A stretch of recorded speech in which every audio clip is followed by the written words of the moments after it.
ಅಧಿಕಾರವನ್ನು ಕೊಡುತ್ತೇನೆ. ಜೇಷಾಮ್ ಜಬುದೊರೆ. ಅಧ್ಯಾಯ 3. ನೋಡಿರಿ, ಹಾವುಗಳನ್ನು, ಚೇಳುಗಳನ್ನು, ವೈರಿಯ ಸಮಸ್ತ ಬಲವನ್ನು ತುಳಿಯುವುದಕ್ಕೆ ನಿಮಗೆ ಅಧಿಕಾರ ಕೊಟ್ಟಿದ್ದೇನೆ. ಯಾವುದೂ ನಿಮಗೆ ಕೇಡು ಮಾಡುವುದೇ ಇಲ್ಲ. ಲೂಕ 10:19. ಈ ಪ್ರಪಂಚವು ಕೆಡುಕನ ಕೈವಶದಲ್ಲಿದೆ, ಆದರೆ ಬಹಳವಾಗಿ ಎಚ್ಚರಿಕೆಯಾಗಿರುವುದು ಅವಶ್ಯ.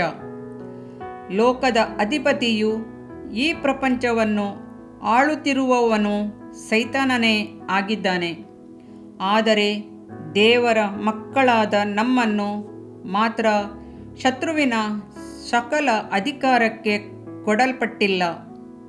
ಶತ್ರುವಿನ ಸಕಲ ಶಕ್ತಿಗಳನ್ನು ಜಯಿಸಲು ನಮಗೆ ಅಧಿಕಾರವನ್ನು ಮತ್ತು ವಾಗ್ದಾನಗಳನ್ನು ಮಾಡಿದ್ದಾನೆ. ಪ್ರಾರ್ಥನೆಗೆ ಅಡ್ಡಿಯುಂಟು ಮಾಡುವ ಸೈತಾನನನ್ನು ಪ್ರಾರ್ಥನೆಯಲ್ಲಿ ಬಂಧಿಸಿರಿ, ನಾಶಪಡಿಸಿರಿ. ಸುವಾರ್ಥ ಸೇವೆಗೆ ಅಡ್ಡಿಯನ್ನುಂಟು ಮಾಡುವ ದುರಾತ್ಮಗಳ ಸೇನೆ ಹಾಗೂ ಅಂಧಕಾರದ ಅಧಿಪತಿಯ ಶಕ್ತಿಗಳೆಲ್ಲವನ್ನು ಬಂಧಿಸಿ ನಾಶಪಡಿಸಿ ಜಯ ಹೊಂದಿರಿ. ನಾವು ಆತ್ಮಿಕ ಮಟ್ಟದ ಜೀವಿತದಲ್ಲಿ ಅಭಿವೃದ್ಧಿ ಹೊಂದದಂತೆ ಅನೇಕ ಕುಂದು ಕೊರತೆ, ಆತಂಕಗಳನ್ನು, ನಿದ್ರಿಸುವ ಆತ್ಮಗಳನ್ನು, ಸೋಮಾರಿತನ, ಆಲಸ್ಯವನ್ನುಂಟು ಮಾಡುವ ಆತ್ಮಗಳೆಲ್ಲವನ್ನು, ನಾಶ ಮಾಡುವ ಆತ್ಮಗಳೆಲ್ಲವನ್ನು ಬಂಧಿಸಿ ನಾಶಪಡಿಸಬೇಕು. ನೀವು ಪರಿಶುದ್ಧ ಆತ್ಮನ ಮೂಲಕ ಬಲ ಹೊಂದಿದವರಾಗಿ ಸೈತಾನನನ್ನು ಎದುರಿಸಿ ನಿಲ್ಲಿರಿ. ಸತ್ಯವೇದದಲ್ಲಿ ನನ್ನ ನಾಮದಲ್ಲಿ ಪಿಶಾಚನನ್ನು ಓಡಿಸುವವರು ಎಂದು ಹೇಳಿದೆ.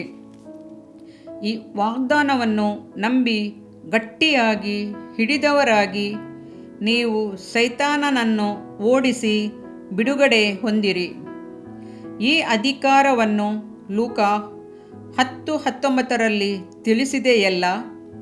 ಆದುದರಿಂದ ನೀವು ಪ್ರಾರ್ಥನೆಯಲ್ಲಿ ಹೋರಾಟದ ಪ್ರಾರ್ಥನೆ ಉಂಟೆಂಬುದನ್ನು ಮರೆತು ಹೋಗಬಾರದು. ನಾವು ಪ್ರಾರ್ಥನೆಯಲ್ಲಿ ನಿರತರಾಗಿದ್ದು ಪಿಶಾಚನು ಅಡ್ಡಿಯುಂಟು ಮಾಡುವ ಎಲ್ಲವುಗಳನ್ನು ಜಯಿಸಬೇಕು.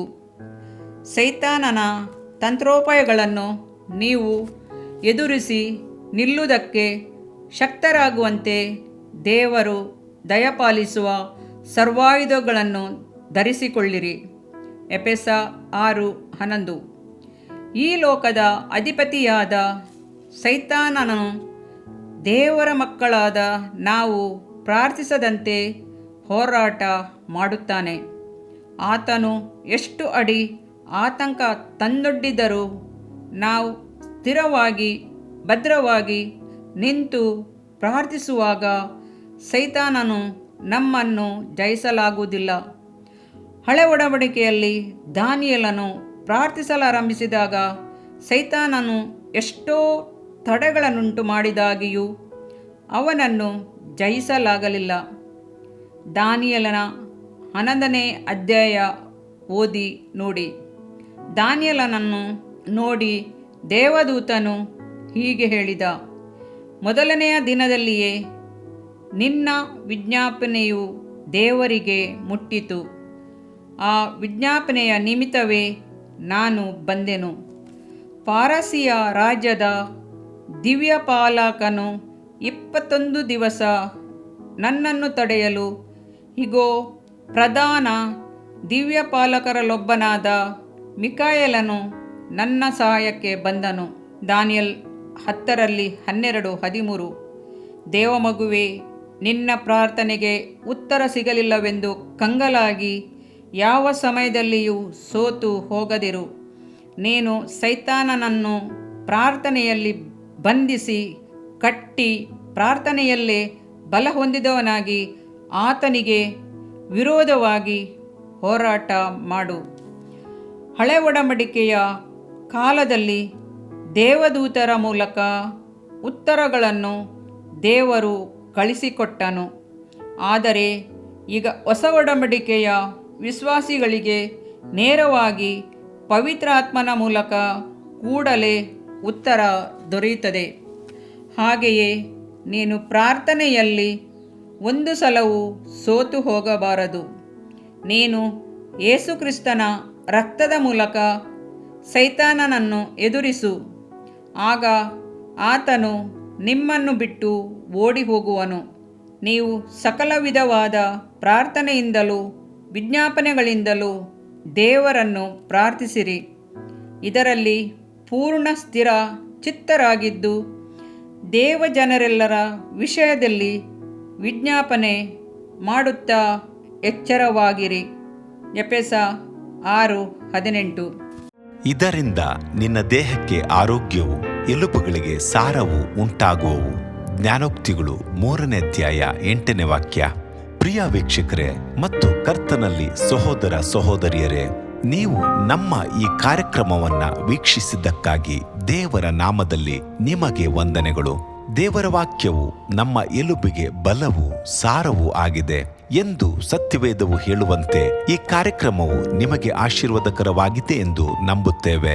ಪ್ರಿಯ ವೀಕ್ಷಕರೇ, ನಮ್ಮ ಈ ಸೇವೆಗಾಗಿ ಪ್ರಾರ್ಥಿಸಿರಿ ಮತ್ತು ಎಲ್ಲಾ ಕಾರ್ಯಕ್ರಮಗಳನ್ನ ಇತರರೊಂದಿಗೆ ಶೇರ್ ಮಾಡಿರಿ. ಅದೇ ರೀತಿಯಾಗಿ ನಮ್ಮ ಈ ಯೂಟ್ಯೂಬ್ ಚಾನೆಲ್ ಅನ್ನು ಸಬ್ಸ್ಕ್ರೈಬ್ ಮಾಡಿರಿ ಹಾಗೂ ಲೈಕ್ ಮಾಡಿ. ನಿಮ್ಮ ಅನಿಸಿಕೆಗಳನ್ನು ಕಮೆಂಟ್ ಬಾಕ್ಸ್ನಲ್ಲಿ ನಮಗೆ ತಿಳಿಯಪಡಿಸಿ. ನಮ್ಮ ಸಂಖ್ಯೆ 7022104605. ಈ ಸಂಖ್ಯೆಗೆ ಕರೆ ಮಾಡಿರಿ. ಒಬ್ಬ ಪಾಪಿಯ ಪ್ರಾರ್ಥನೆ. ಯೇಸುವನ್ನು ರಕ್ಷಕನಾಗಿ ಅಂಗೀಕರಿಸಲು ಮಾಡಬೇಕಾದ ಪ್ರಾರ್ಥನೆ. ಪ್ರಿಯ ಪರಲೋಕದ ತಂದೆಯೇ, ಯೇಸುವಿನ ಹೆಸರಿನಲ್ಲಿ ನಾನು ನಿನ್ನ ಬಳಿಗೆ ಬಂದಿದ್ದೇನೆ. ನನ್ನ ಬಳಿಗೆ ಬರುವವರನ್ನು ನಾನು ತಳ್ಳಿಬಿಡುವುದೇ ಇಲ್ಲ. ಯೋಹಾನ 6:37 ಎಂದು ನಿನ್ನ ವಾಕ್ಯ ಹೇಳುತ್ತದಲ್ಲ. ಆದ್ದರಿಂದ ನೀನು ನನ್ನನ್ನು ತಳ್ಳಿಬಿಡದೆ ನನ್ನನ್ನು ಸೇರಿಸಿಕೊಳ್ಳುವಿ ಎಂದು ನನಗೆ ಗೊತ್ತಿದೆ. ಆದ್ದರಿಂದ ನಾನು ನಿನಗೆ ಸ್ತೋತ್ರ ಮಾಡುತ್ತೇನೆ.